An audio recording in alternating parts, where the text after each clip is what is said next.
लोगों ने ब्राह्मण को घर से निकाल देने का वजह। हरिदास का पत्नी का नाम लवण्यवती। हरिदास अपनी पत्नी से बहुत प्यार करता था। एक दिन रात में सो रहे थे, तब दुश्मन ने लवण्यवती को उठा के ले गए।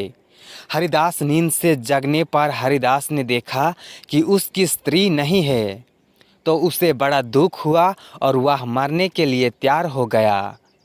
लोगों ने बहुत समझाने पर वह मान तो गया, लेकिन यह सोचकर कि तीर्थ करने से शायद पाप दूर हो जाए और स्त्री मिल जाए, वह घर से निकल पड़ा। चलते चलते वह किसी गांव में एक ब्राह्मण के घर पहुंचा। हरिदास को भूखा देख के ब्राह्मण ने उसे कटोरा भर कर खीर दे दी और तालाब के किनारे बैठकर खाने को कहा। हरिदास खीर लेकर एक पेड़ के नीचे आया और कटोरा वहाँ रखकर तालाब में हाथ मुंह धोने गया। इसी बीच एक बाज किसी सांप को लेकर उसी पेड़ पर आ बैठा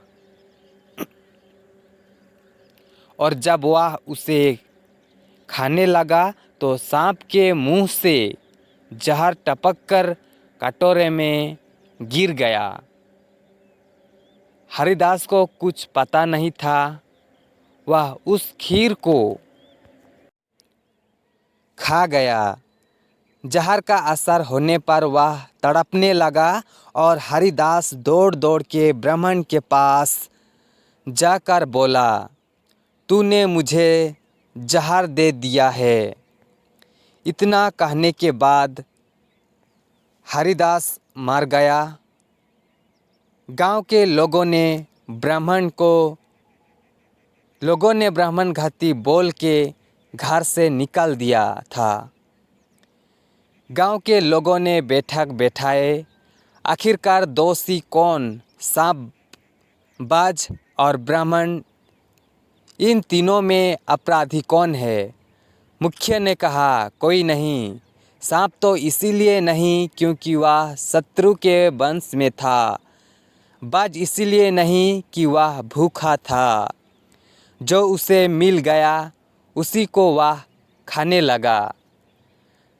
ब्राह्मणी इसीलिए नहीं कि उसने अपना धर्म समझकर उसे खीर दी थी। जो इन तीनों में से किसी को दोषी कहेगा वह स्वयं दोषी होगा। अपराधी तो वो है जिन्होंने ब्राह्मण को घर से निकाल दिए। सभी गांव वालों ने ब्राह्मण को माफ़ी मांगे।